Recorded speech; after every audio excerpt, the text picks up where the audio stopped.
At 3:30, we got Virginia, who's 5-4, traveling number 8 Notre Dame, who's 8-1. Notre Dame favored by 22 points on NBC.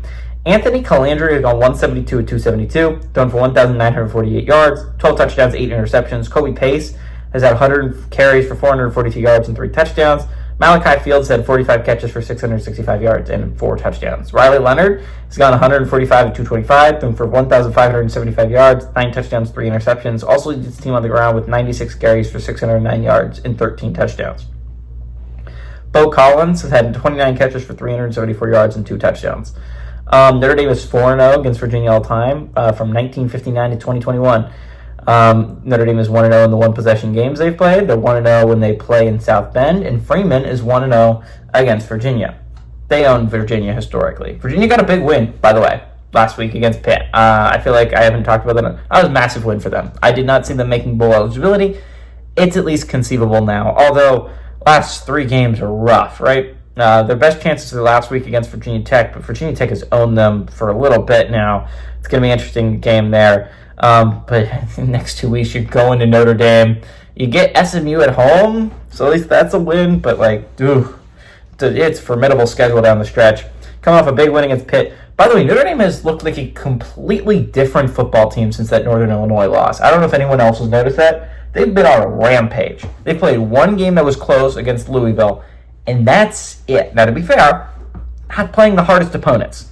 And the strength of schedule has got to go down, right? Really carrying their schedule is the fact that Texas A&M has looked really good, and they beat them on the road week 1, and the fact that Louisville has looked like a pretty solid football team beating Clemson, right?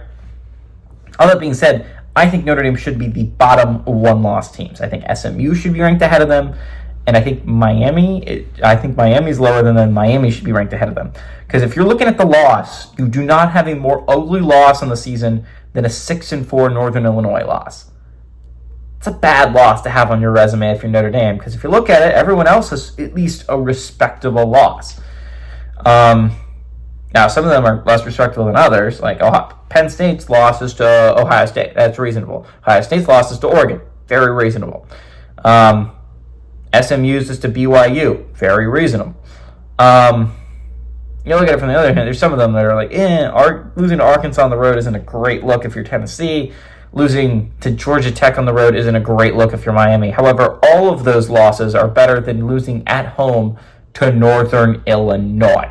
Bad look for Notre Dame. That being said, Notre Dame has looked really good since then. This is a team that if they win out, they will be a playoff team. Now, you have to win out. A 10-2 Notre Dame team would be the last 2-loss team I'm taking in the playoffs, simply because their strength of schedule is really bad. They have 2 really bad losses because you likely are not going to pick up a good loss. I mean, maybe against Army, but that's a stretch. Notre Dame's a really good football team. They've been on a mission. I think this is a really solid team. They passed the eye test. All that being said, the resume just isn't there for them to be this high. They should not be 8. I'd argue for them to be 10. SMU and Miami should both be ranked ahead of this football team. Maybe Boise for that matter. Notre Dame should be lower in my opinion, my personal opinion. I do think they're playing really good football though. This is not a attack piece on Notre Dame. I think this is a really good football team. I just think they should be a little bit lower in the rankings because their resume is just not there for it.